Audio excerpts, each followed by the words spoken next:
আরো দেখতে হবে। জুলুম করলে তার মাফ নাই। জুলুমের সাথে আল্লাহর সম্পর্ক হতে পারে না। আল্লাহর সঙ্গে সম্পর্ক করার এক নম্বর শর্তই হলো জুলুম ছাড়া সম্পর্ক করতে হবে, শিরিক ছাড়া সম্পর্ক করতে হবে, বেদাত ছাড়া সম্পর্ক করতে হবে, ফুসুকি ছাড়া সম্পর্ক করতে হবে। এগুলো সাথে নিয়ে আল্লাহর সঙ্গে সম্পর্ক হয় না। তাহাজ্জুদ পড়ে লাভ নাই, হাতে তসবিহ নিয়ে লাভ নাই। অভিনয় দেখলাম 16 বছর বহু, নির্বাচন আসলে পরই কি সুন্দর করে বক্তব্য দেয়, আগামী নির্বাচনে আমাকে যদি ভোট দেন, নির্বাচিত করেন, তাহলে মদিনার সনদে দেশ চালাবো। দেখছেন কত বড় মিথ্যা কথা কয়। কিসের সনদে কোন তো? কোথায় চার্টার অফ মদিনা? মদিনার সনদটা কোথায়? যাকে গবেষণা করে এখনো বিভিন্ন সনদ তৈরি হয়। চার্টার অফ মদিনা বলল যে মদিনার সনদে আমরা দেশ চালাবো। হ্যাঁ, মদিনার সনদে দেশ না চালালেও নরেন্দ্র মোদীর সনদে দেশ চালিয়েছে ওরা। Prescription of Delhi, prescription of Delhi. এখন বিজেপিদের দেখছেন, মহড়া দেখছেন। বিজেপি এখন আপন শক্তিতে জ্বলে উঠেছে। সম্মানিত বন্ধুগণ,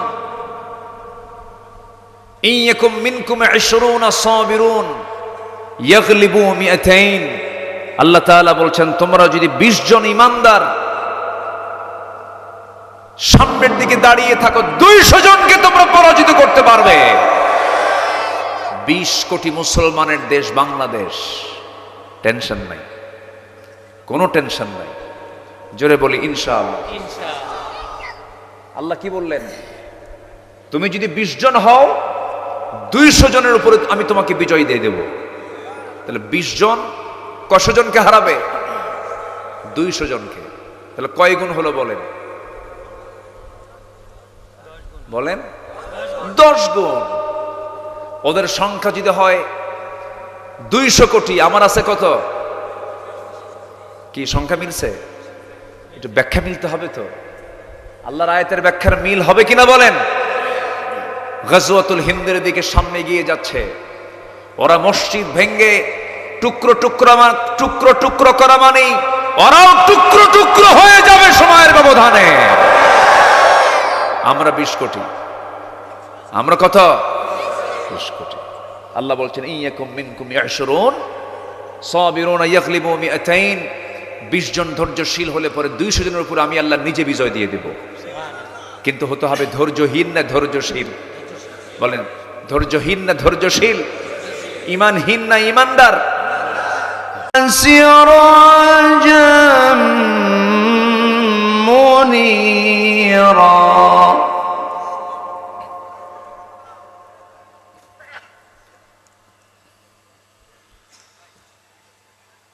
وبشر المؤمنين بأن لهم من الله فضلا كبيرا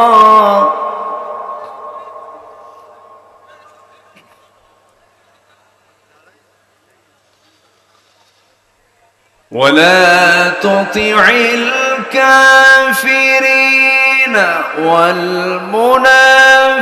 والمنافقين ودع أذاهم وتوكل على الله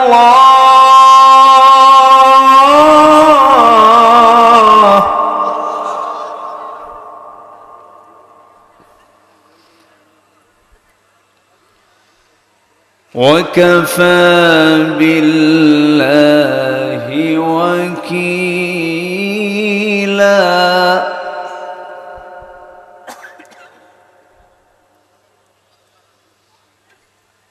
الله أكبر بسم الله الرحمن الرحيم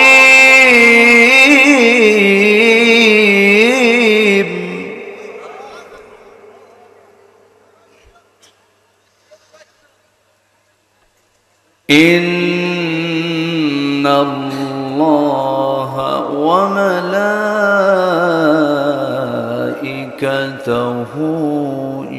يصلون على النبي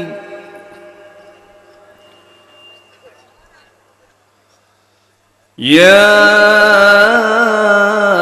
أيها الذين آمنوا صلوا عليه وسلموا تسليما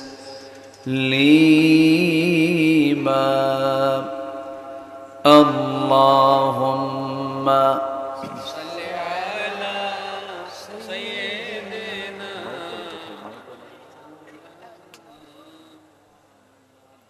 وعلى آل سيدنا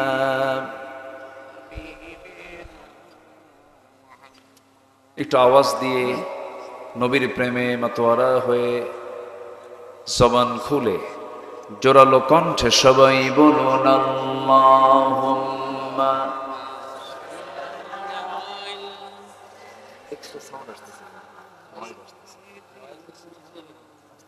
এখানে বসে তো বুঝতে হবে, ওখান থেকে বসে সাউন্ড ঠিক করো, ওখান থেকে এখানে একদম বসে দেখেন ঠিক আছে, এটা আমার কানে দেখে দেন, আওয়াজ বাড়ান, মঞ্চিটা আওয়াজ বাড়ান।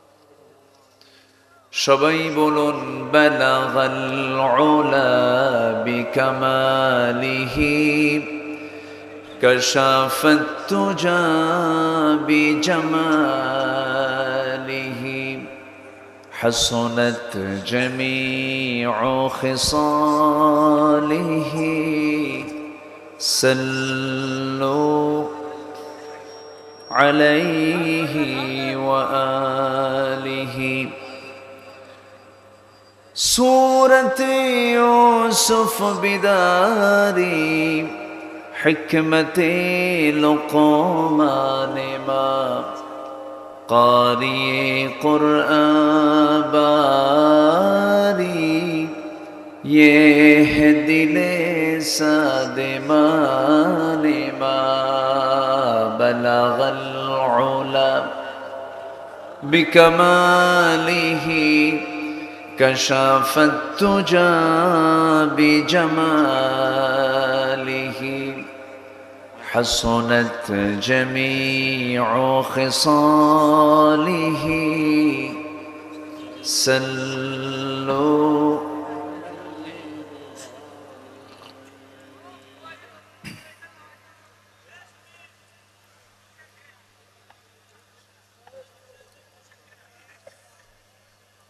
দেশের সীমান্তবর্তী জেলা দক্ষিণ পশ্চিমাঞ্চলের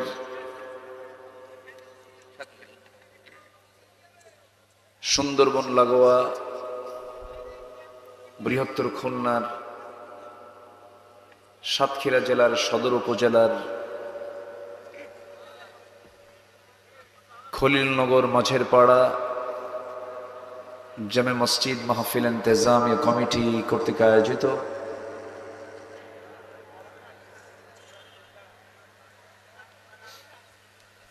দুদিন ব্যাপী পঞ্চম বার্ষিকী তাফসীরুল কোরআন মাহফিল 2025 খলিলনগর ফুটবল ময়দানে অনুষ্ঠিত আজকের এই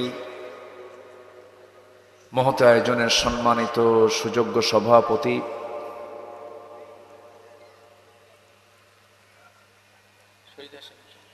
আজকের মহতি আয়োজনের সম্মানিত সাহেবে সদর বৈকারী মডেল ইউপির সম্মানিত সাবেক চেয়ারম্যান জনাব শহীদ হাসান সাহেব,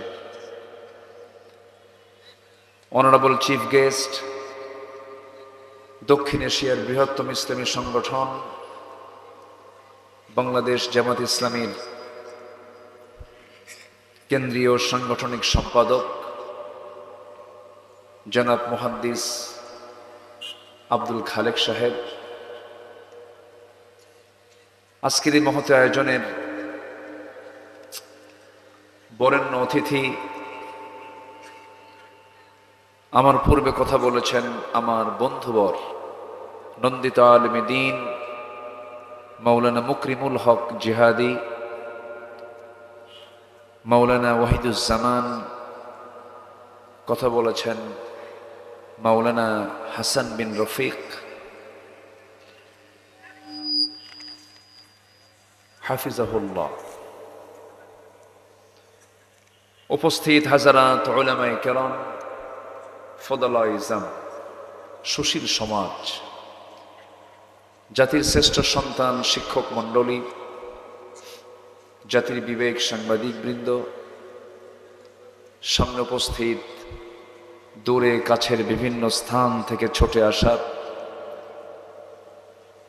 কালেমার ঝান্ডাবাহী, তৌহিদের পতাকাবাহী, দ্বীন ইসলামের নর শারদুল বীর মুজাহিদ, প্রাণ প্রিয় সম্মানিত দ্বীনি ভাইরা, আড়ালে বসে আছেন শ্রদ্ধেয়া সম্মানিতা মা বোনেরা। আলোচনার সূচনায় আনুষ্ঠানিকতার মধ্য দিয়ে আমার পক্ষ থেকে আবারও দিল খোলা সালাম, আসসালামু আলাইকুম ওয়া রাহমাতুল্লাহি ওয়া বারাকাতুহু। সবাই কেমন আছেন? আমাকেও প্রশ্ন করে ফেলেছেন। আল্লাহ তাআলা আমাকে আপনার সাথে আপনার মতোই রেখেছেন, বলি আলহামদুলিল্লাহ। মহান রব্বুল আলামিনের শুকরিয়া। মাইক এরকম করে কেন?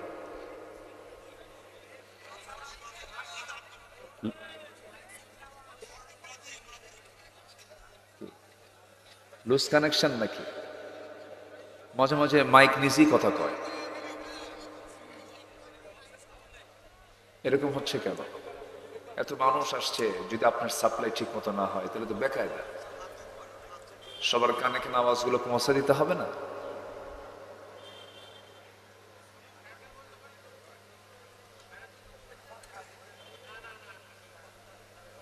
সম্মানিত ভাইয়েরা, যে মহান আল্লাহ সুবহানাহু ওয়া তাআলা অসংখ্য লোকের মাঝ থেকে বাছাই করে এমন জান্নাতের টুকরায় আসার বসার তৌফিক দিয়েছেন, শুকরিয়া আদায় করছি, মুহাব্বাতান বলে উঠছি আলহামদুলিল্লাহ। আবারও বলছি আলহামদুলিল্লাহ। চিৎকার মেরে বলছি আল্লাহুম্মা ইন্নী আসআলুকা আল হুদা ওয়াত তুকা ওয়াল আফাফা ওয়াল গিনা। সবাই বলি আল্লাহুম্মা আইন্নি আলা যিকরিকা ওয়া শুকরিকা ওয়া হুসনি ইবাদাতিকা। আমরা আল্লাহ তাআলার শুকর আদায় করে নিলাম। সম্মানিত ভাই সব, অনেক কষ্ট করে মাহফিলে এসেছেন আপনারা। একটু আগে তুললে ভালো হতো, আমি বুঝি না তুলতে তুলতে এত দেরি কেন করা হয়। সময় মতো দিলে একটু ভালো হতো, তাই আপনারা কি যাওয়ার প্রিপারেশন নিচ্ছেন নাকি এখন বলেন তো? দোয়া না করে যাবেন কারা কারা? একটু হাত তুলেন দেখি।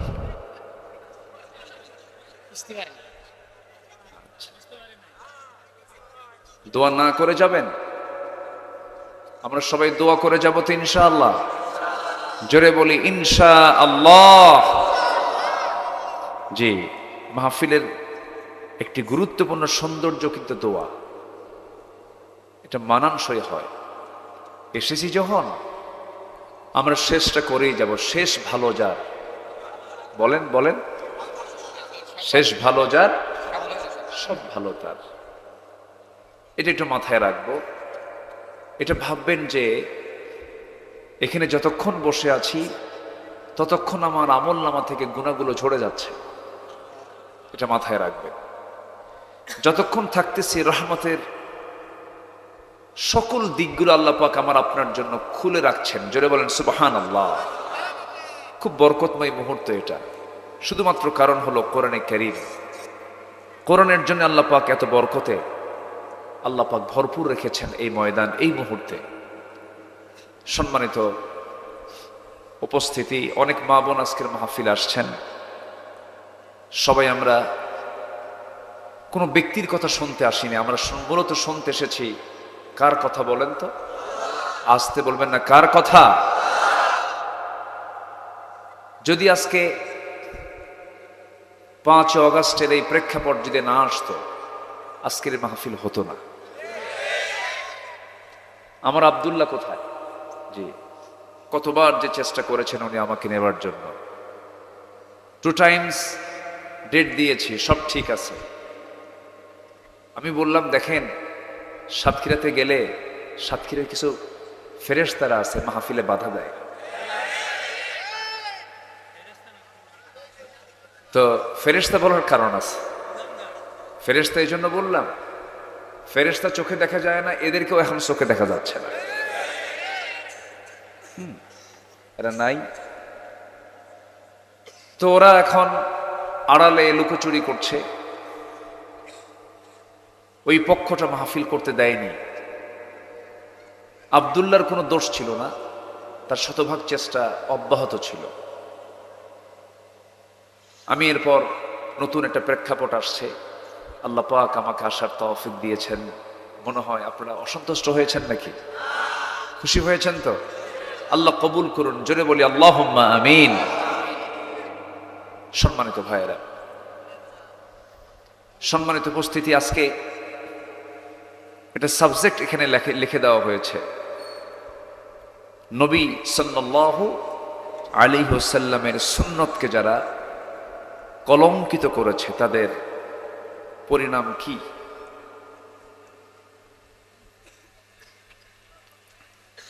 সুন্নাহ মানে হচ্ছে মেথড, পদ্ধতি। আমার নবীর যে সুন্নাহ, এটা কি নিজের বানানো? আমার নবীর নিজের বানানো? নবীর যে সুন্নাহ, এটা দিয়েছেন কে? জোরে বলেন, কে দিয়েছেন? আল্লাহ দিয়েছেন। যেরকম সুন্নাহ শব্দটা আল্লাহ পাক এক জায়গায় কোরআনে কোট করেছেন। আল্লাহ রাব্বুল আলামিন বলেন, سنة من قد أرسلنا قبلك من رسلنا ولا تجد لسنتنا تحويلا أقم الصلاة لدلوك الشمس إلى غسق الليل وقرآن الفجر إن قرآن الفجر كان مشهودا জোরে বলুন আল্লাহু আকবার। আমার বন্ধুগণ, নবীর সুন্নাহ, নবীর আদর্শকে যারা কলঙ্কিত করেছে তাদের পরিণাম কি হতে পারে? কোরআন সুস্পষ্ট জানান দিয়েছে বহু জায়গায়। এই পৃথিবীতে এক কথায় যদি বলা যায়, এই পৃথিবীতে সবার আগে যিনি সবচাইতে যিনি বড়, তিনি আমার কে বলেন? আসতে বলবেন, সবচেয়ে বড় তিনি আমার কে বলেন? সেই মহান রবের পরই যার মর্যাদা, যার সম্মান, যার মর্যাদা আল্লাহ পাক নিজে ঘোষণা করেছেন, তিনি অন্য কেউ নন, তিনি হচ্ছেন মুহাম্মদ সাল্লাল্লাহু আলাইহি ওয়াসাল্লাম। আল্লাহ রাব্বুল আলামিন তার মর্যাদা কত বেশি দিয়েছেন। আমার রব তার নিজের পরিচয় দিতে নিয়ে বলেছেন, যারা পারেন সুন্দর করে ঠোঁট মিলিয়ে আওয়াজ দিয়ে আমার সঙ্গে বলুন, আলহামদুলিল্লাহি রাব্বিল আলামিন। আর সে আল্লাহ আমার নবীর পরিচয় দিতে নিয়ে বলেছেন, ওয়ামা আরসালনাকা ইল্লা রাহমাতাল লিল আলামিন। আমার আল্লাহ হচ্ছেন রব্বুল আলামিন, আর আমার নবী হচ্ছেন রাহমাতুল লিল আলামিন। আমার নবীর শান কত, মান কত। নবীজির নামাজ শুরু হয়ে গেছে, রাসূল নামাজ পড়ছেন, তিনি প্রথম নামাজ পড়েছেন কেবলা হারামের দিকে না আকসার দিকে? বলেন কোন দিকে? আকসার দিকে। প্রথম কেবলা হলো হারাম না আকসা? কাবা না আকসা? আকসা, মসজিদুল আকসার দিকে। আমার নবীজি নামাজ শুরু করলেন, আল্লাহ পাক মসজিদে কিবলাতাইন আমাকে দেখার তৌফিক দিয়েছেন। মসজিদে কিবলাতাইন মানে হলো দুই কেবলাওয়ালা মসজিদ। আমার নবীজি সেই জায়গায় দাঁড়িয়ে দাঁড়িয়ে যখন নামাজ পড়ছিলেন, প্রথম 2 রাকাত তিনি মসজিদ আকসার দিকেই নামাজ পড়লেন। কিন্তু নামাজের মধ্যেই তার মনে হয়ে গেল, হারে আমার কেবলা যদি কাবা হতো কতই না ভালো হতো। আল্লাহ বলছেন, আমার হাবিব, আমি তো বুঝতেছি আপনার মনের খবরটা কি। আপনি নামাজ পড়ছেন আকসার দিকে, আপনার মন পড়ে আছে হারামের দিকে, কাবার দিকে। আর দেরি নয়, বাকি 2 রাকাত নামাজটা আপনি কাবার দিকে আদায় করে নেন। ফাওয়াল্লি ওয়াজহাকা শাতরাল মাসজিদিল হারাম। জোরে বলুন আল্লাহু আকবার। যার মনের চাওয়াকে আল্লাহ পাক কবুল করে নেন, সেই নবীর শান কত, মান কত, মর্যাদা কত। আমার বন্ধুগণ, সেই নবীর সুন্নতের প্রতি সাহাবায়ে কেরামের এত দরদ ছিল, এত সম্মান ছিল, এত শ্রদ্ধার চোখে নবীর সুন্নতকে তারা গ্রহণ করেছেন, নবীর প্রতি তারা মুহাব্বত রেখেছেন, এত গুরুত্ব দিয়েছেন। জালিম হওয়া যাবে না, মজলুম হন, সমস্যা নেই। জালিম হলে কায়দা না বেকায়দা? বেকায়দা, চরম বিপদে পড়তে হবে। আমাকে সময় দিতে হবে, কিন্তু আমাকে সময় দিচ্ছেন তো নাকি ইনশাআল্লাহ? কারো কোনো সমস্যা নাই তো? জোরে বলি ইনশাআল্লাহ। আসুন মূল আলোচনার দিকে আস্তে আস্তে চলে যাই। নবীর সুন্নতকে আমরা অস্বীকার করব না স্বীকার করব? স্বীকার করলে গজব না রহমত? আর না মানলে কি? আরো জোরে কোন? আবুল আহাবের কি হয়েছে বলেন বলেন? গজব হয়নি? ধ্বংস হয়নি? সূরা লাহাব কিসের সূরা? রহমতের সূরা। কিসের সূরা বলেন? গজবের সূরা, ধ্বংসের সূরা। কার ধ্বংস? আবুল আহাবের। আল্লাহ রাব্বুল আলামিন আবুল আহাবকে দাঁড় করিয়েছেন। নবীর সুন্নতকে মানলে কি হতে পারে? আবুল আহাবের দিকে তাকায় দেখো। সুন্নতকে না মানলি তাকায় দেখো আবু জেহেলের দিকে। আবু জেহেল এত বড় নেতা ছিল, এত বড় মেধাবী ছিল, আল্লাহ তাকে এত পরিমাণ জ্ঞান দান করেছিলেন। উটের পায়খানা দেখে বলতে পারতো এটা কোন গোত্রের উট। উটের পায়খানা দেখে, উটের পায়খানা দেখে বলতো যে এটা কোন গোত্রের উট হতে পারে। মানুষের পদচিহ্ন দেখে বলতে পারতো এটা কোন গোত্রের পদচিহ্ন, কোন গোত্রের লোকদের পদচিহ্ন। আবু জাহেল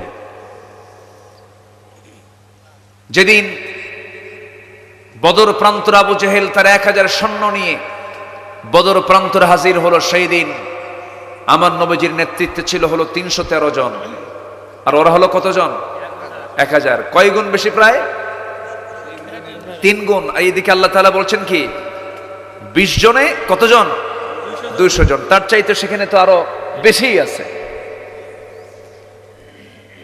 সেই যুদ্ধের দিন আবু জেহেল সবাইকে নিয়ে তেজোদ্দীপ্ত ভাষণ দিচ্ছিল। এমন সময় উতবা, শাইবা, মুগিরা, ওয়ালিদ সব এক জায়গায় দাঁড়িয়ে বলল, আবু জেহেল আমরা 450 মাইল অতিক্রম করে বদর নামক প্রান্তর পর্যন্ত আসলাম। সত্যি করে বলো তো, আমরা যার বিরুদ্ধে যুদ্ধ করতে আসছে লোকটা কি, লোকটা কেমন? তুমি আবু জেহেল বলো তো। আবু জেহেল বলতেছে, আকাশের নিচে আর জমিনের উপরে মুহাম্মদ বিন আব্দুল্লাহর চাইতে ভালো মানুষ আমার চোখে পড়ে নাই। এটা কে কয়? আজ থেকে কে কয়? কে বলে? কে বলে? যুদ্ধ করতে আসলাম কেন আমরা? আবু জেহেল বলে, যুদ্ধ করতে আসার কারণ মুহাম্মদ নয়, যুদ্ধ করতে আসার কারণ তার উপরে নাজিল হওয়া কোরআনের জন্য নয়। কোরআনও সঠিক, মুহাম্মদও সঠিক, ইসলামও সঠিক, কিন্তু যুদ্ধ করতে এসেছে শুধু একটা মাত্র কারণ, ক্ষমতার জন্য, চেয়ার রক্ষা করার জন্য। এই চেতনার লোক এখন আছে না নাই? আসতে বলবেন না, আছে না নাই? কেউ কিন্তু বলেনি সাইদি সাহেব খারাপ মানুষ, ওরাও বলেনি লোকটা ভালো, কিন্তু রাজনীতি করতে আসলো কেন? কি আমার কথা কি বুঝতেছেন আপনারা? নিজামী সাহেব ভালো মানুষ, রাজনীতি করতে আসলো কেন? রক্তের প্রয়োজন, আমি নিজে সাক্ষী। আমি ঢাবির ছাত্র ছিলাম। ঢাকা ইউনিভার্সিটির হলগুলো ইয়াং ছেলে পেলে সেখানে থাকে, হলে ছাত্রাবাসে থাকে। রক্তের প্রয়োজন হলে পরে এসে বলতো রক্ত লাগবে, কার কোন গ্রুপ আছে। তো রক্তের সময় বলতো যে রক্তগুলো যেন অন্য কোনো দলের ছেলে পেলেন না হয়, ওরা গাঁজা খায়, মদ খায়, রক্ত যেন শিবিরের ছেলের হয়। ওরা রক্ত শিবিরের নেয় বাসারাক দিয়া। রক্ত ভালো, মিথ্যা কথা কয় না, সব ঠিক আছে, কিন্তু দোষ হলো রাজনীতি করে। মানে ওরা ভাবছে রাজনীতি ওদের পৈতৃক সম্পত্তি। আমরা এই 54 বছরে দেখেছি কেউ বাপের রাজনীতি করে, কেউ স্বামী রাজনীতি করে। কি ঠিক কিনা বলেন? কারো বাপের দেশ, কারো স্বামীর দেশ, মাঝখান দিয়ে আমরা শেষ। আমাদের সব দেখা শেষ।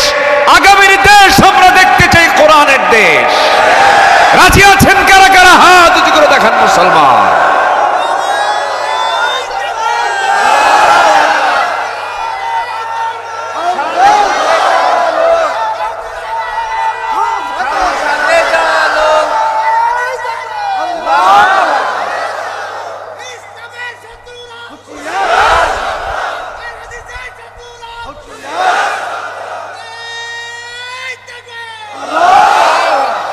আল্লাহ কবুল করুন, জোরে বলে আমিন।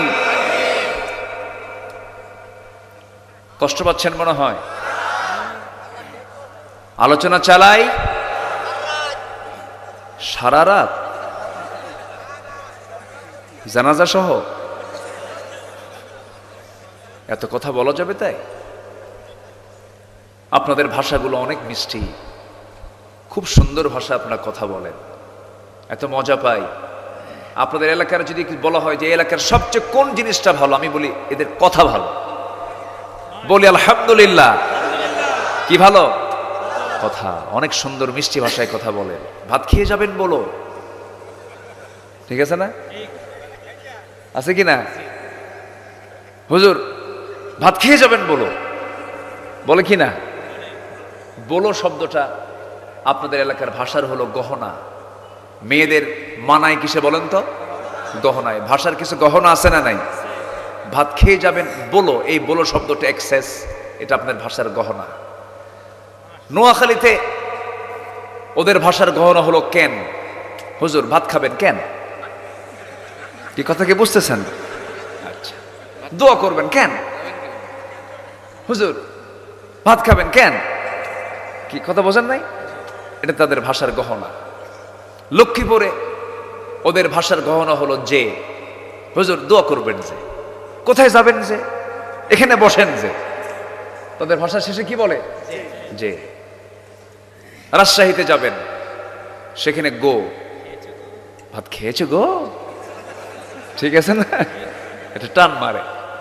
সেখানে একটু মধ্যে তোবাই হয়, একালি পরিমাণ। কোথায় যাচ্ছ গো? এটা টান মারে। আবার চলে যাবেন ময়মনসিংহের দিকে, জামালপুরের দিকে, ওই দিকের মাঠ বিশাল বড়, জমির মাঠগুলো মাইলকে মাইল দেখা যায় না, অনেক লম্বা, ওদের ভাষাও খুব লম্বা। হুজুর কোথায় যাইবিন? ভাত খাইছন? এখানে একদম প্রায় 3 আলি পরিমাণ টান দেয়। তো এই যে ভাষাগুলো, সব ভাষার গহনা কে দিয়েছেন? কে দিয়েছেন? আল্লাহ দিয়েছেন। তবে শ্রেষ্ঠ ভাষার গহনা হলো কোরআনে কারীম। যেরকম সুবহানাল্লাহ, এর চাইতে শ্রেষ্ঠ গহনা পৃথিবীতে আর। হাজি হজে গেছে, মন খারাপ, তার ভাষা কেউ বোঝে না। সাতক্ষীরা বাড়ি তো, মন খুব খারাপ। 1.5 মাস 45টা দিন থেকে আসছে, কথা বলতে গেলে কথা বোঝে না। তো বুড়ো চাচা হজ থেকে ফেরার পরে, দেশে আসার পরে বলছে, চাচা হজ কেমন করলো? বাবা এমন দেশে গেছিলাম কোথাও কোনো বাংলা পাই নাই, 2 জায়গায় বাংলা পাইছি। কোথায়? মুয়াজ্জিন যখন আজান দিল, ইমাম যখন সূরা ফাতিহা কইল। কি কথা বুঝতেছেন কি? আজান বুঝি বাংলা? শুনে শুনে বাংলা হয়ে গেছে। কত সুন্দর ভাষা, বলি আলহামদুলিল্লাহ। কোরআন তো নিজেই ওয়াজ করে দেয়, আমাদের ওয়াজ আশা লাগতো না যদি ওয়াজগুলো আমরা সবাই বুঝতাম। আমি যে আয়াতগুলো তেলাওয়াত করেছি তখন শুধু তেলাওয়াত হলেই যথেষ্ট ছিল। আমি যে শুরুতে তেলাওয়াত করেছি এটাই আলোচনা। আল্লাহ তাআলা তার রাসূলকে ডাক দিচ্ছেন ইয়া নবী না ইয়া আইয়ুহান নবী। আল্লাহু আকবার। এখানে যারা গ্রামার আলেম ওলামা আছেন তারা বুঝে গেছেন আমি কি বুঝাতে চাচ্ছি। সকল নবীকে আল্লাহ রাব্বুল আলামিন সোজা নাম ধরে ডাক দিয়েছেন। সকল আম্বিয়া কেরামকে আল্লাহ রাব্বুল আলামিন নাম ধরে সম্বোধন করে ডাক দিয়েছেন। কিন্তু যে কোরআন নবীর উপরে নাজিল হলো সেই কোরআনের বা থেকে শুরু করে ইয়াসিন পর্যন্ত আপনি সার্চ দিয়ে দেখবেন একটা জায়গাও কোথাও পাবেন না ইয়া মুহাম্মদ বলে আল্লাহ তার রাসূলকে ডাক দিয়েছে। কি সম্মান আল্লাহ রাব্বুল আলামিন আমার নবীকে দান করেছেন। যেরকম ডাক দিয়েছেন আমাদের আব্বা জান আদমকে ডাক দিয়েছেন ইয়া আদামুসকুন আনতা ওয়া যাওজুকাল জান্নাহ। ডাক দিয়েছেন ওয়া মা তিলকা বিয়ামিনিকা ইয়া মূসা। ইয়া ইয়াহইয়া খুযিল কিতাবা বিকুওয়াহ ইয়া ইব্রাহিম। আল্লাহ রাব্বুল আলামিন সব নবীকে নাম ধরে ডাক দিলেন, হরফে নিদা প্রয়োগ করে ডাক দিলেন। কিন্তু আমার নবীকে ডাক দিচ্ছেন কি দেখেন ইয়া আইয়ুহার রাসূল বাল্লিগ মা উনজিলা ইলাইক। আরেক জায়গায় ডাক দিচ্ছেন ইয়া আইয়ুহাল মুসাম্মিল কুমিল লাইলা ইল্লা কালিলান নিসফাহু আও ইনকুস মিনহু কালিলান আও জিদ আলাইহি ওয়ারাত্তিলিল কুরআনা তারতিলা। জোরে বলুন আল্লাহু আকবার। আরেক জায়গায় ডাক দিচ্ছেন ইয়া আইয়ুহাল মুদ্দাসসির কুম ফাআনযির ওয়া রাব্বাকা ফাকাব্বির ওয়া সিয়াবাকা ফাতাহহির ওয়ার রুজজা ফাহজুর। হে মুদ্দাসসির বস্ত্রাচ্ছাদনকারী ব্যক্তি, হে মুজাম্মিল। কিন্তু আল্লাহ রাব্বুল আলামিন তাকে কোথাও মুহাম্মদ বলে ডাক দেন নাই। আল্লাহ তাআলা তার রাসূলকে এত সম্মান দান করেছেন, আল্লাহ নিজেই তার শানে বলছেন। যারা পারেন ঠোঁট মিলিয়ে বলেন ইন্নাল্লাহা ওয়া মালাইকাতাহু ইউসাল্লুনা আলান নবী ইয়া আইয়ুহাল্লাযীনা আমানু সাল্লু আলাইহি ওয়া সাল্লিমু তাসলিমা। জোরে বলুন আল্লাহু আকবার। কি সম্মান, কি মর্যাদা সে রাসূলকে কে দিয়েছেন? আসতে বলবেন না, কে দিয়েছেন? নবীর সুন্নতকে মানলে সম্মান হবে, মর্যাদা বৃদ্ধি পাবে। আর নবীর সুন্নতকে যদি কেউ না মানে তার অবস্থা আবু লাহাব হবে। কি হবে বলেন? কি হবে? কি হবে? আবু লাহাব। আবু লাহাব কি নবীর? বলেন আবু লাহাব নবীর আত্মীয়তার সম্পর্কে কি? পড়ে পাওয়া চাচা, পড়ে পাওয়া চাচা, গ্রাম্য চাচা, এমনি এমনি চাচা? কি চাচা বলেন? আপন। আমার দেশে একটা জাতীয় চাচা ছিল, জানেন না? হ্যাঁ, মরে গেছে। আর কি বলবো? লা তাসাব্বুল আমওয়াত ফাইন্নাহুম ক্বাদ আফদাউ ইলা মা কদ্দামু। হাদিস আসছে তোমরা মৃত ব্যক্তিকে গালি দিও না। আর না কিছু বলি, মরেই গেছে। জাতীয় চাচা ছিল।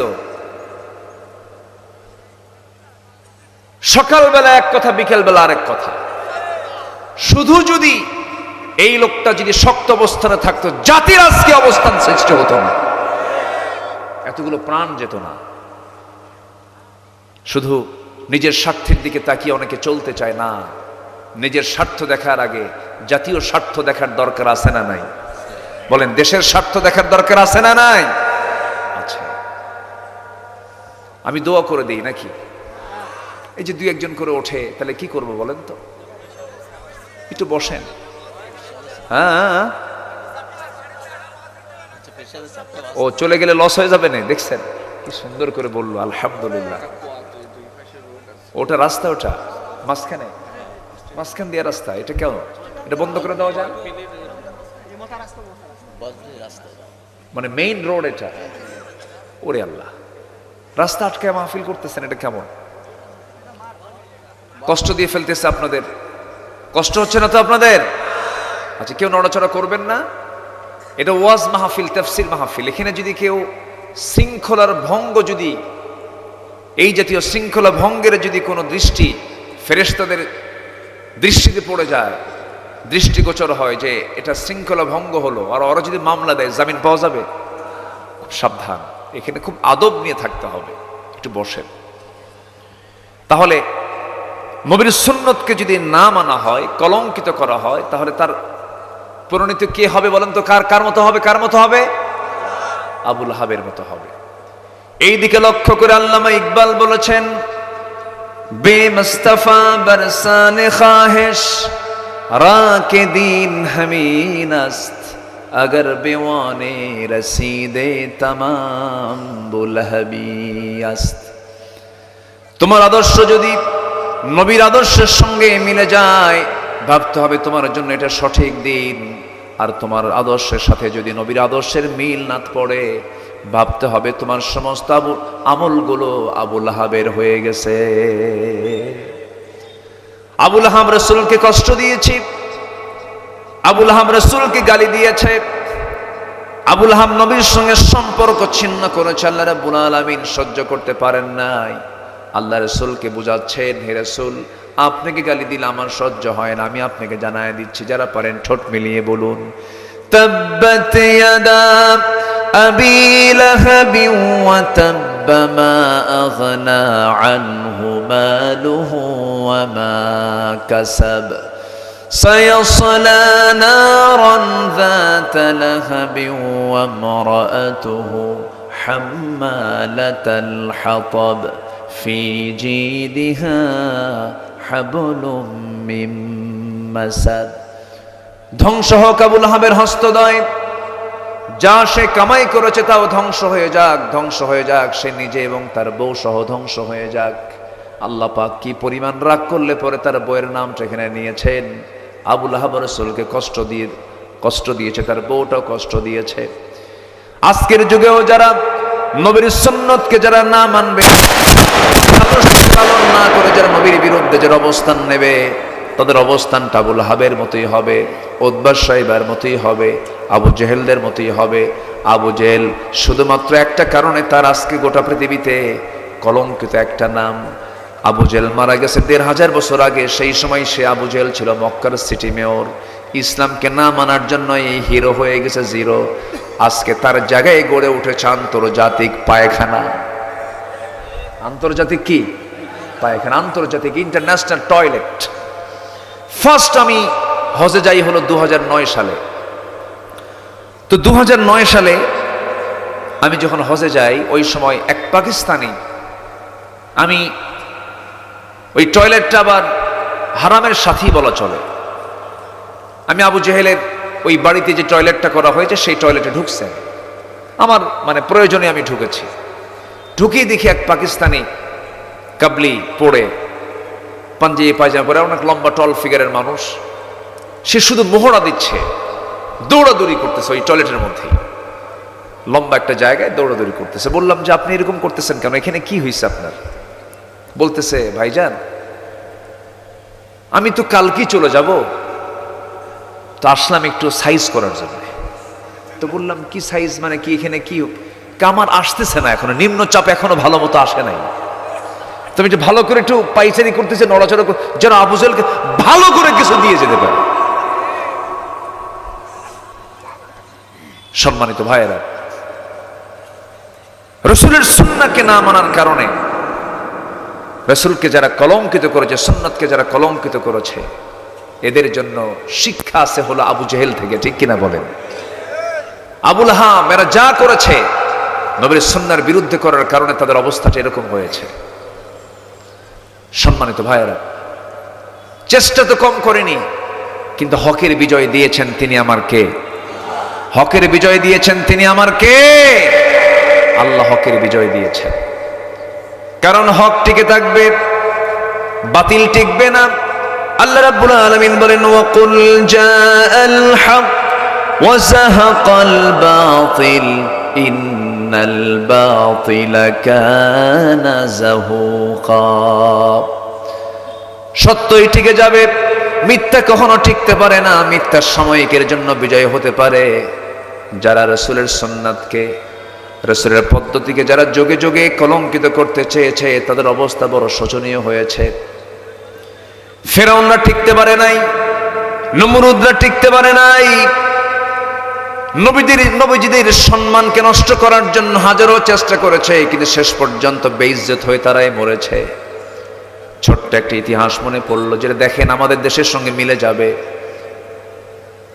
এই ফেরাউন মূসা আলাইহিস সালাতু ওয়াস সালাম কি নাস্তানাবুদ করার জন্য হাজারো চেষ্টা করেছে, কিন্তু পারে নাই।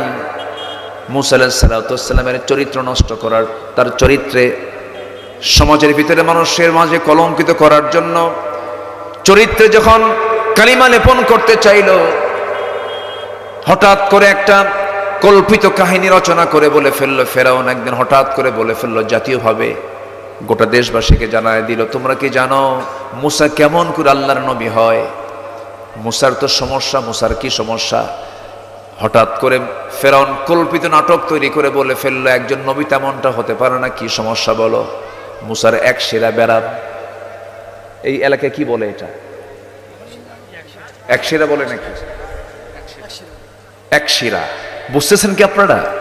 অর্থাৎ এটা এমন একটা রোগ, অর্থাৎ যেটা একটা ছোট একটা বড়, এই জাতীয় রোগী কিন্তু এখনো আছে, আছে না নাই? আচ্ছা, এটা একটা রোগ। কিন্তু তো যখন এই কথা বলে ফেললো যে মূসা কেমন করে আল্লাহর নবী হয়, তার তো এক শিরা ব্যারাম আছে, এক শিরা অসুখ আছে, সে কেমন করে আল্লাহর নবী হয়? এই কথা যখন আল্লাহর পয়গম্বর মূসার কানে যখন চলে গেছে, বলেন তো এই নবী কি নরম নবী না গরম নবী? বলেন তো মেজাজ কি নিম্নমুখী না ঊর্ধ্বমুখী? খুব চরম, একদম হাই ক্লাসের মেজাজি মানুষ মূসা আলাইহিস সালাতু ওয়াস সালাম। ওনার কানে যখন এই নিউজটা চলে গেছে, তিনি এখন আল্লাহকে বলছেন, আল্লাহ শোনো, আমার তো সবকিছুই ঠিক আছে, আমার তো অস্ত্রপাতি কোনো সমস্যা নেই, কিন্তু ফেরাউন আমার উপরে তার রাষ্ট্রীয় মিডিয়া দিয়া গোটা দেশবাসীর সামনে আমাকে এরকম একটা মিথ্যা তোকমা লাগায়া দিল। আল্লাহ তুমি কি করবা, তাড়াতাড়ি ফয়সালা দিয়ে দাও। এই জাতীয় কথা বলার সঙ্গে সঙ্গেই আল্লাহ বলছেন, মূসা তুমি চিন্তা করো না, তোমাকে যারা বেইজ্জত করতে চেয়েছে আমি তাদেরকে বেইজ্জত করে ছাড়বো। যেরকম আল্লাহু আকবার। এখান থেকে একটা শিক্ষা আমাদের নিতে হবে, নবীর সুন্নতকে যারা কলঙ্কিত করবে তাদেরকে আল্লাহ পাক নিজে উলঙ্গ করে দিবেন, ঠিক কিনা? আমার দেশের আলেম ওলামাদেরকে এই দীর্ঘ 16 বছর অনেক বেইজ্জত করার চেষ্টা করা হয়েছে। আব্দুল খালেক মন্ডল সাহেবের নামে ধর্ষণের মামলা দেওয়া হয়েছে, জানেন আপনারা? জানেন না? বাড়ি পোড়ানোর মামলা দেওয়া হয়েছে। আল্লামা সাইদির মতো মানুষকে খুনের মামলা দেওয়া হয়েছে। আজকে তার ফলাফল কে দিয়েছেন? আজকে বলুন কে দিয়েছেন? আল্লাহ দিয়েছেন। শুধু প্রেক্ষাপটগুলোকে আমি নিয়ে আসতেছি একটু মিলায় দেওয়ার জন্য। এই সালমান রহমান শেয়ার বাজার, হলমার্ক, ব্যাংক ধরে লুট, এই দেশের জাতীয় সম্পত্তির হরিলুটের মূল হোতা হলো এই সালমান রহমান। কত মানুষকে পথের ফকির বানিয়ে ছেড়েছে, কিন্তু তার সুরত দেখে মনে হয় জিব্রাইল ফেলে। মাথা থেকে পা পর্যন্ত দেখলে মনে হয় কোথাও কোনো কালো নাই। মাথার চুল সাদা, দাড়ি সাদা, জামা সাদা, পায়জামা সাদা, জুতা সাদা, ঢোল সাদা, সব সাদা। যখন সে রাস্তায় হাঁটে, মানুষটাও সাদা, আল্লাহ সুন্দর সুরত দিয়ে পাঠাইছে। রাস্তায় যখন হাঁটে মনে হয় কেবল জিব্রাইল আকাশ থেকে নাজিল হয়েছে। সম্মানিত ভাইরা, শেষ পর্যন্ত পালানোর চেষ্টা করেছে, পারে না। কোস্টগার্ড তাকে ধরে ফেলে, আইনমন্ত্রী ধরে ফেলে, বলে আইনমন্ত্রী স্যার থেকে চিকিৎসা চলে থানায় চলে, আইনমন্ত্রী বলে তুমি আমাকে কিছু কিছু, ওই যে আরেকজন আছে ওরা নিয়ে আসো, আমি কি একা যাবো? চিন্তা করেন, ইমানদারদের চিন্তা কি জানেন? আমি একা কষ্ট পেতে চাই, আমার অনেক ভাই কষ্ট না করুক, কিনা যা হবে আমার আপনার উপযুক্ত হয়ে যায়, আমার ভাইটা বেঁচে যায়। ইয়ারমুকের যুদ্ধে এক সাহাবী তৃষ্ণার জন্য ছটফট করতেছে, পানি দাও পানি দাও, পানি নিয়ে হাজির হয়ে গেছে সেবক। আরেকজন বলছে আমার পানি দরকার, আরেকজন বলছে আমার পানি দরকার। নিজের পানি তিনি ছেড়ে দিলেন, ছেড়ে দিয়ে বলছেন ও সেবক পানির গ্লাসটা নিয়ে দ্বিতীয় ভাইজনের কাছে চলে যাও, সে আমার চেয়ে বেশি তৃষ্ণার্ত। দ্বিতীয় জন বলে তৃতীয় জনের কাছে চলে যাও, তৃতীয় জন বলে চতুর্থ জনের কাছে চলে যাও, চতুর্থ জন বলে পঞ্চম জনের কাছে চলে যাও, পঞ্চম জন বলে ষষ্ঠ জনের কাছে চলে যাও, ষষ্ঠ জনের মাঝে বলে ফেলল ভাই আমার চাইতে প্রথম জনের কাছে চলে যাও, সে বেশি তৃষ্ণার্ত। একটা গ্লাস পানি নিয়ে শুধু ছটফট করে দৌড়াচ্ছে, কিন্তু কেউ পানি পান করে না, কারণ সবার দেখতে চেতনা ছিল আমার চাইতে আমার ভাইকে বেশি আগে সেবা পেয়ে যাক, সেই বেঁচে থাকুক, অন্যজনকে প্রাধান্য দিয়েছে। এটাই হচ্ছে ইমানদারের লক্ষণ, ঠিক কিনা? লক্ষণ বলেন ইমানদারের লক্ষণ। আর ফাসিকের লক্ষণ হলো আমি কি একা আসছি, আরেকজন সাথে আছে, ওই যে বসে আছে, লোকটাকে কিছুটা তো যায় না, মাথার চুল কালো, মশনায় দাঁড়িয়ে নাই, গেঞ্জি পড়ে আছে, লুঙ্গি পড়ার পরনে, লোকটাকে ভালো করে দেখে, ওটাই দরবেশ। বলে দিল কে? চেনার কোনো ক্ষমতাই ছিল না, চেনার কোনো ক্ষমতাই ছিল না। সম্মানিত ভাইয়া, সম্মানিত বন্ধুরা, এই আইনমন্ত্রীর নেতৃত্বে, এই বদমাইশদের নেতৃত্বে অনেক আলেমের জীবন চলে গেছে। আমাদের ষড়যন্ত্রের বলি হয়েছেন আব্দুল খালেক মন্ডলদের মতো মানুষ, শহীদ নিজামী, আলী হাসান মুজাহিদের মতো মানুষ। আল্লাহ বলে দিলেন ও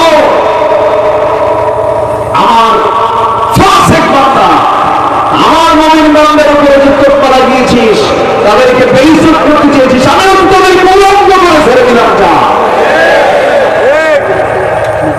সুন্নাত কবর না করলে কি পরিণাম হয়, বাস্তব আমার দেশে প্র্যাকটিক্যাল দেখিয়ে দিয়েছেন। তিনি আমার কে?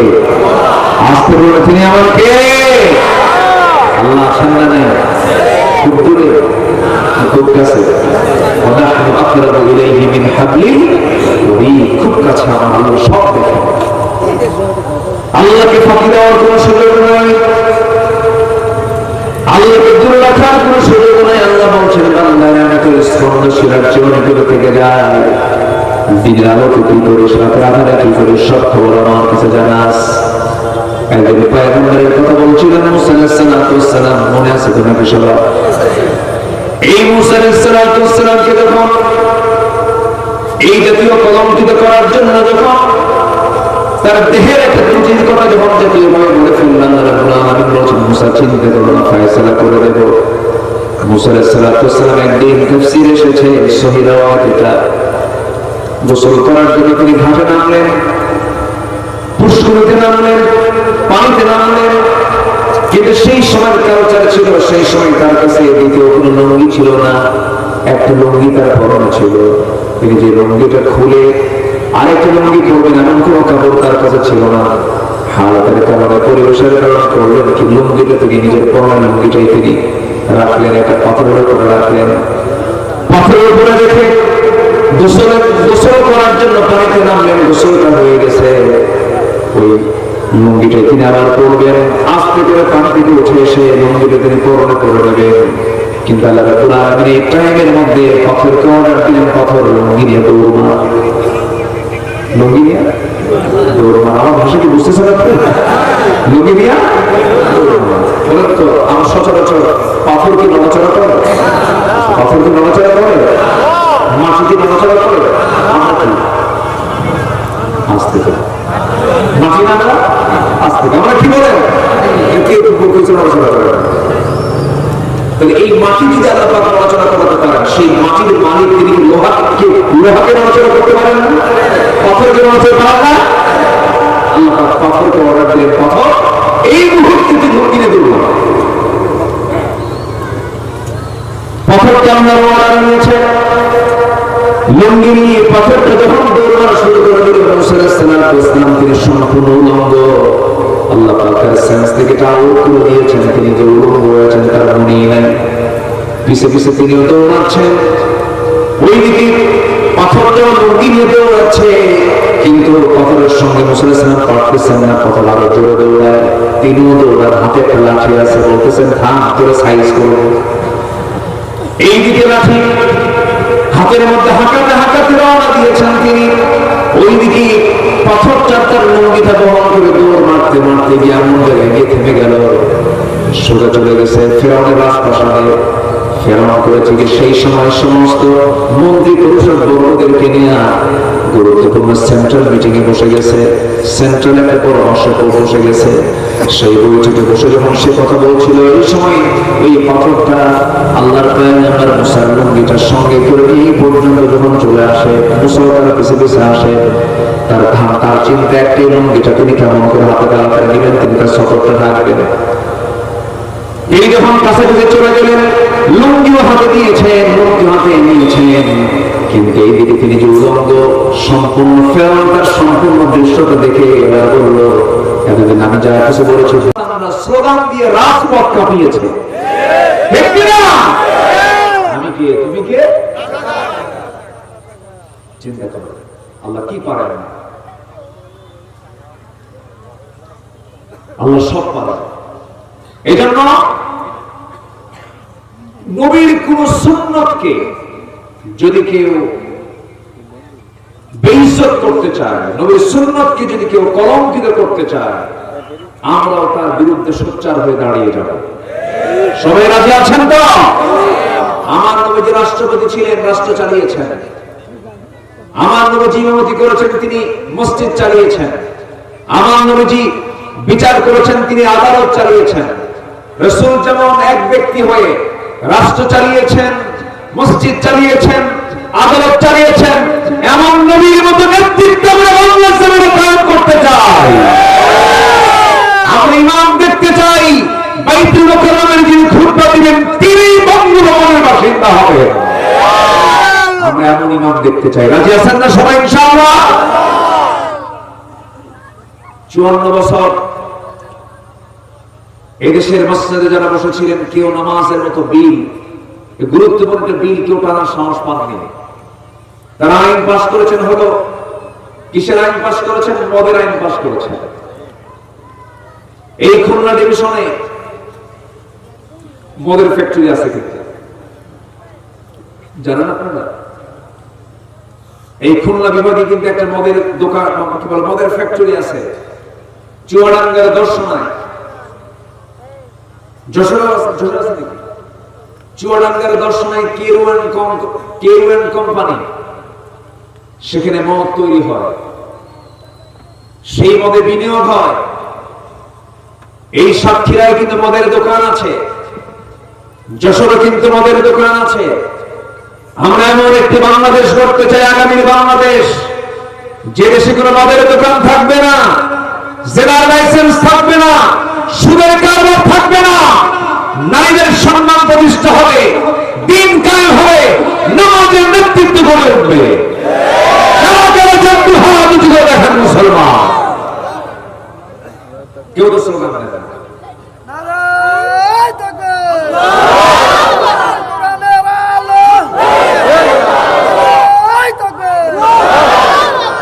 আল্লাহ কবুল করুন, জোরে বলি আমিন।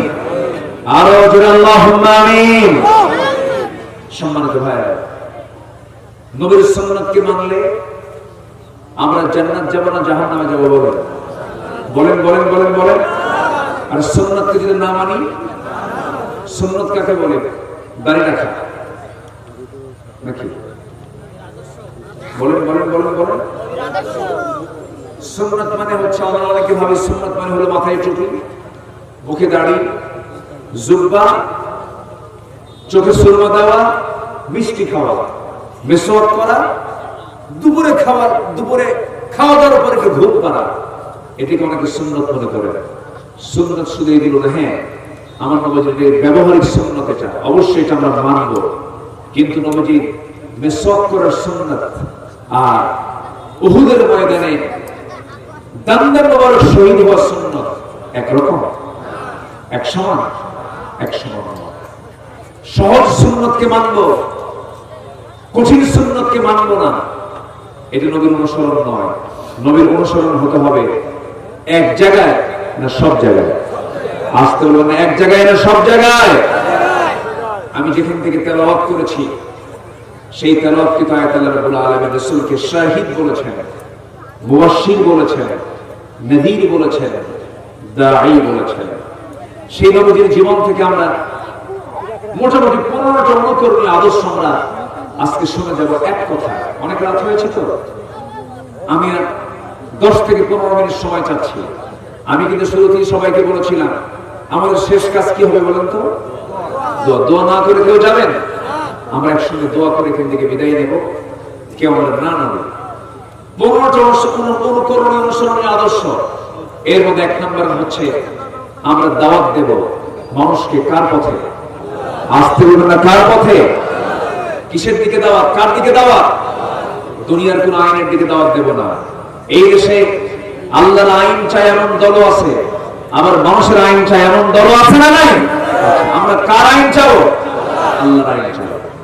নাম্বার 2 হলো সাহসিকতা, নাম্বার 3 হলো ধৈর্য ধারণ, নাম্বার 4 হলো শ্রেষ্ঠ সুমহান চরিত্র, নাম্বার 5 হলো পরিবারের প্রতি দায়িত্বশীলতা, নাম্বার 6 হলো আমানতদারিতা ন্যায় বিচার, নাম্বার 7 হলো এতিম নিকটাত্মীয় প্রতিবেশীর সঙ্গে সুন্দর আচরণ, নাম্বার 8 হলো আল্লাহর বিধানের প্রতি শর্তহীন আনুগত্য, নাম্বার 9 হলো আল্লাহর জন্য দিনের কাছে কঠিন পরিস্থিতিতে সবর ধরা, নাম্বার 10 হলো ঈমানের পথে অবিচল থাকা, হাজারো বিপদ আসো ঈমানের উপরে টিকে থাকতে হবে।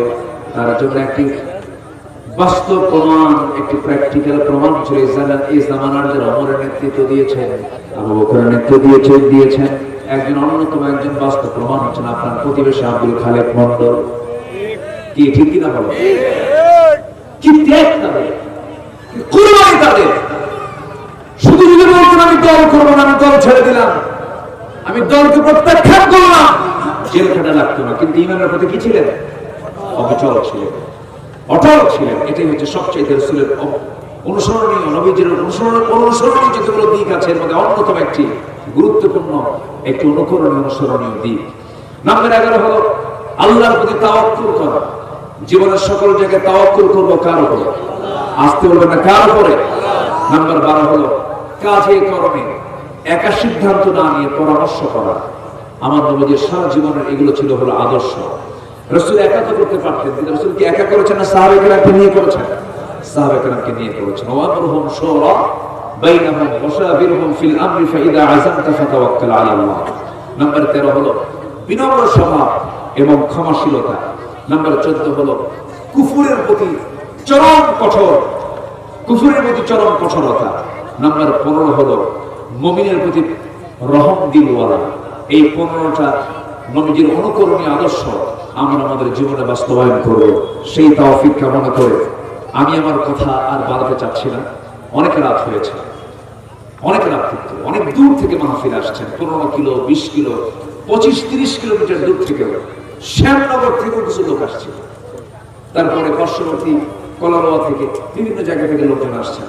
অনেক রাত হয়েছে, গাড়ি করে যানবাহনে আসছেন। আল্লাহ যেন সবার বাড়িতে ফিরে যাওয়া পর্যন্ত আল্লাহ সবার জন্য যেন নিরাপদ করে দেন। জয় বলি আল্লাহুম্মা আমিন। আমি কথা না বাড়িয়ে সোজা আমি সবাই একটু নামাজের মতো করে বসি, নামাজের মতো করে বসি। দোয়া রাত দিয়ে একটু মাহফিল কমিটি আমাকে বলেছেন একটু ব্যাগটা দিলে ভালো হয়। ব্যাগটি দেওয়া হয়েছিল? আচ্ছা, আরেকবার একটু ব্যাগটা দিলে ভালো হয়। হয়তো আগে দিয়েছেন একবার, বারবার পরে দেন, তাহাজ্জুদের সময় হয়ে গেছে, দোয়া কবরের সময় হয়ে গেছে। যে যা পারি আমরা সবাই একটু দেওয়ার চেষ্টা করব। সবাই বলি সুবহানাকাল্লাহুম্মা, জোরে বলি সুবহানাকাল্লাহুম্মা ওয়া বিহামদিকা আশহাদু আল্লা ইলাহা ইল্লা আনতা আস্তাগফিরুকা ওয়া আতুবু ইলাইকা। চিৎকার মেরে বলি ইয়া আল্লাহ, আরো জোরে ইয়া আল্লাহ। আমার জীবনের সগীরা কবীরা, ছোট বড় সবগুলো